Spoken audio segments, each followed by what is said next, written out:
Okay, hello there FCE1. We meet again here.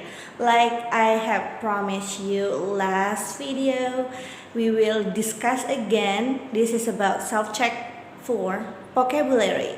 So you can actually open your workbook, page 33. 35, sorry. 35. And we will discuss each of this number. So let's see number 1. Number 1. Which suffix combines with adjective to make verbs? Suffix must still remember. Suffix is kata imbuhan, but itu yang di belakang, which is eyes. Is it? So number 2. Sorry for this crumbling camera. Number 2, blah blah blah is a person who lives in a place. Be careful if you're confused with this, but I think you're not. Not habitant, but resident. Okay, resident there. And then number 3, blah blah blah hour is the time when most people go to or leave work or school. Rush. Remember, that is actually proverb. Ini rush hour. Number 4, a premonition is a feeling about future. Nah, premonition ini yang kayak orang bisa lihat masa depan gitu. Remember that? And then number 5, where can you cycle in some cities? In some cities. Karena Indonesia tidak terlalu di-provide bicycle lines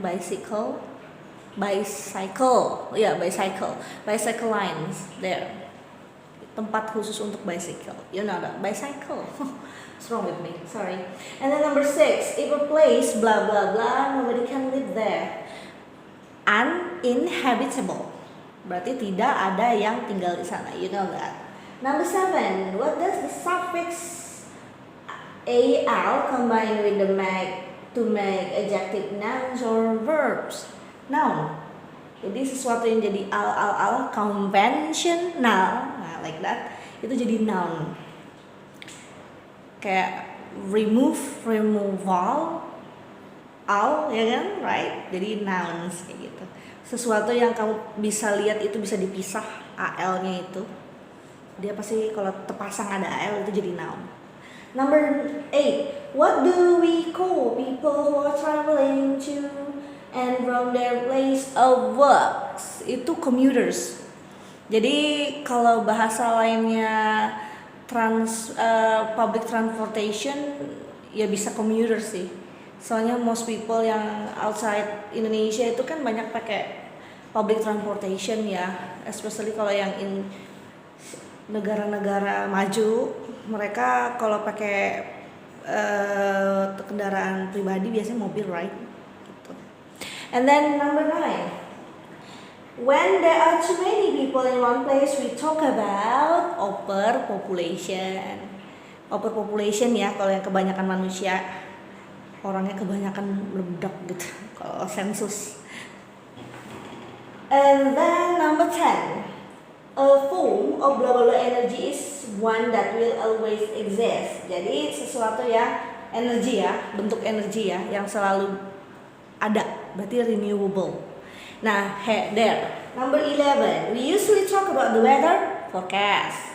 And then you know about that, I don't have to explain. And then if it is too sunny, you should sit in the shade. Kayak di bayangan gitu. Shade itu maksudnya kayak teduhan gitu loh. Jadi kalau terlalu sunny, kita neduh dulu yuk, gitu. Sana terlalu panas, shade. Terus kita ngomong gitu. Jadi teduhan itu yang tidak langsung kena sinar matahari itu shade. Padahal ada bahasa lain, arti lain juga shade itu. Mereka minjam artinya. And then number 13, when we overuse land and nothing will grow there anymore, we talk about desertification. Jadi yang kayak desertification itu sesuatu yang dihilangkan gitu. Di desert kayak coronavirus ini lagi desertification us actually. Jadi dia mengurangi kita. Nggak nggak ada lagi. Nothing will grow kayaknya. Tapi kita will always been there and habit this place, right? Sorry, I just murmur. Okay, let's go. Let's go continue. Number 14. What do we call the system that brings water to plants and crops? Irrigation. You know about that, especially the science class. And then also number 15. Deforestation means to cut down tree. You don't have to know. You don't have to hear my explanation about that. 16. You blah blah blah in something when you spend most of your time working on one particular thing. Specialize. Okay, good. And then if you don't think that the crime made by someone is right, you are skeptical. Yes. And then number 18. A blah blah blah person doesn't usually like conventional. And then number 19. Who is responsible for deciding how to use land and developing ideas for it? A planner. And then when you want someone to make a decision, you try to prompt them. Okay, now let's continue to the reading part here, right? We need to complete them. So that means I just read and then put the answer all in the text. So it will be a complete text. Like when people talk about the environment, they often focus on the planet's natural spaces. However, 50% of the world's population lives in a city, and many city dwellers want to live in more environmental friendly places. Most big cities are congested and there is a lot of air contamination from vehicles. In some cities, large groups of people in very poor neighborhoods share harsh living conditions. In these neighborhoods, there are few opportunities for young people to find work and escape poverty, and this creates problem. Poverty itu kemiskinan, okay?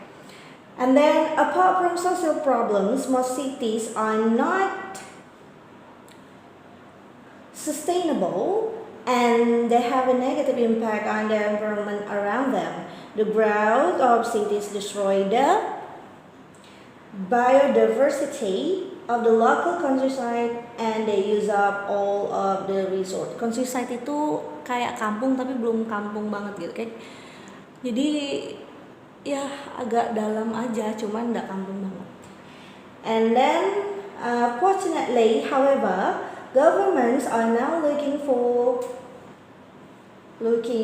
alternative ways of developing cities. Some of them have had a measure of success and have pursued residents to leave their cars at home and cycle or take public transport to work. Tapi di Indonesia enggak pakai. What is that? Home and cycle? No. But there is still a lot of work to do. Imagine the scenario of a green city that doesn't damage the environment and where human and wildlife together. Will we ever see it? So you can match to your answer and correct them all, okay? Okay, now we continue to this. So you need to open your student book 46. And for Jessica, I hope you still can listen to me. I try not to speak too fast. But if I read it, is it okay to go a little bit faster, right? It's okay, right? So let's go pay attention to the writing tips there. Expressing a result. To express the result of something, we can use the words and expression as a result. As a result. Nah, as a result kalian tuh bisa make. Jadi nggak cuma so that, because gitu. As a result itu hasilnya gitu. Misalnya gini, I spend my money a lot in the cafe right there. kamu ngeluarin uang banyak di sono. As a result, I really need to endure myself so I wouldn't spend a lot more again. Jadi ada as a result, ada so di situ kan. Jadi kamu nggak pakai so banyak gitu loh. Saya juga perlu sih ini, jadinya saya bisa aplikasikan itu as a result hasilnya. Terus ada because of this, because of that, dikarenakan. Kalau itu dikarenakan. Sama sih sama as a result, tapi ada impactnya. Kalau result itu tahu aja kan berarti hasil akhirnya. Kalau because of that itu sama, karena dikarenakan itu, dikarenakan ini, sama sih, tapi lebih informal. Biasanya because of this, because of that itu lebih informal. Terus consequently, nah itu ada consequences-nya. Jadi setelah kamu ngomong consequent, kan ada action, and then kamu ngomong consequently, berarti setelah yang kamu ngomong itu ada dampaknya lagi gitu. Jadi sebab akibat lagi dari sebab itu. Confusing ya, confusing. And then so there. Kalau so banyak banget dipakai. We actually do that a lot. And this word with the exception of so. Maksudnya exception of so, jadi maksudnya nggak cuma so aja kamu bisa tahu, bisa pakai result, because of this, that, consequently. Sebenarnya mereka itu satu rumpun kayak gitu. Can be used at the beginning or in the middle of a sentence. When they are used at the beginning of a sentence, they are followed by a comma. Nah, kalau pakai penulisan yang bagus ya, so pasti koma. As a result, koma. Consequently, koma gitu. Tapi biasanya kita didn't really pay attention to that. Yang penting nulis lah, yang penting ngerti aja kan. Tapi kalau pakai tulisan ilmiah, you really need to pay attention to the punctuation. Tanda baca, right? And then when they are used at the beginning of sentence, when they are used in the middle of sentence, they're not. Nggak perlu kalau ditaruh di tengah-tengah. So can only be used in the middle of the sentence. Itu sebenarnya so itu ditulis di situ, dia cuma bilang bisa dipakai hanya di tengah. Padahal kalau secara real enggak, ya kan? Kita bisa naruh di depan. Tapi mungkin untuk secara tulisan ilmiah ya, so itu nggak bagus ditaruh di paling depan. Kayaknya tidak apa ya, mencerminkan tulisan kamu itu profesional gitu. Probably you will know actually when you make thesis nanti pas kuliah. Guys, for this page kan saya sudah actually ask you to read this. If you still understand what I was asking you in the previous video, I asked you to read this. And about right here, nah, this is your new task. Writingnya ini, you have to do by ini apa sih, ngetik ya. Jadi you send me in document apa sih, Microsoft Word yang ini. But this one, read the instruction. Use the note below to help you plan an essay on a place you should visit. Choose a building or place and do some research. Sebenarnya ini kita pernah write yang saya bilang kamu mau kemana, building mana. Nah tapi yang ini saya minta kamu yang pernah aja. Karena yang waktu that time I ask you for you to find places that you would like to go kan. Tapi belum pernah. Nah kalau ini yang pernah aja, jadi kamu ngasih tahu saya, you need to tell me in English of course, writing ya, place yang kamu pernah datangi tapi yang memorable, yang bagus gitu, tempatnya kayak ada historicalnya gitu, ada hal yang dibaguskan dari arsiteknya maksudnya. Terus itu kamu tahu building made of-nya. Nggak apa-apa, nggak harus di luar negeri ya, di Indonesia juga nggak apa-apa. Misalnya museum is okay, kamu cari buildingnya di mana, maksudnya was built-nya kapan gitu, and then ya buildingnya juga di mana of course. And also ini, when did you first visit it? Jadi di situ dia kan nanya tuh di poin akhir itu, kapan sih kamu pernah di sana pertama kali gitu. Jadi ini sesuatu yang kamu sudah pernah. Jadi nggak harus ke Beijing, Chinese Wall, nggak usah, oke? Jadi Miss bikin essay-nya ini kayak cerita, kayak cerita yang seperti biasa itu yang saya pernah have asked you, tapi yang ini yang pernah ya. Jadi kamu share yang pernah, tapi konsis semua yang titik-titik itu. Ada 1, 2, 3, 4, 5, 6, ada 6 di situ. If you still confused what to do, you can ask me through ini ya, Instagram, because I don't want to talk too much. I'm actually talk too much right now. Nah, jadi tes kalian yang tadi writing sama ini, saya nyalakan listening terus kamu isi ini aja. Dah, that's all. So pay attention and listen. Okay. And also next meeting we will do discussion again for the previous pages. So I really need your attention. Unit 5, page 47. Language skills. Exercise 1. Listen and check.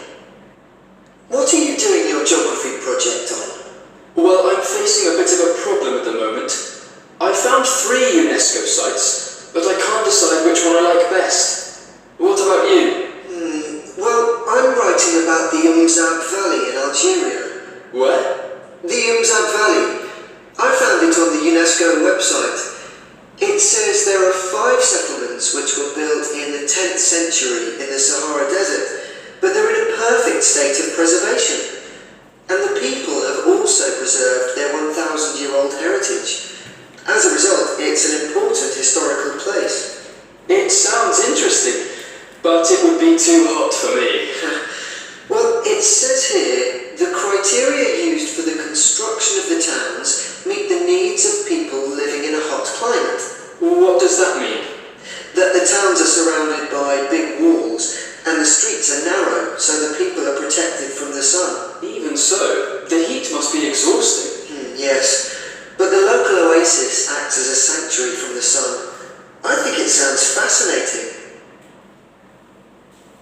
Okay, that's all guys. So remember, your task is just going to do an essay that you made from typing, and also this listening, and also pay attention to the self-check discussion and the one that I explained about the result. And so yeah, that's all. Thank you very much. If you have question, you just ask me through social media, of course. And masalah writing, typing itu tidak ada persyaratan khusus. You can do with any font you like, because what I want from you is your writing with English. Okay? Thank you very much. See you again next time.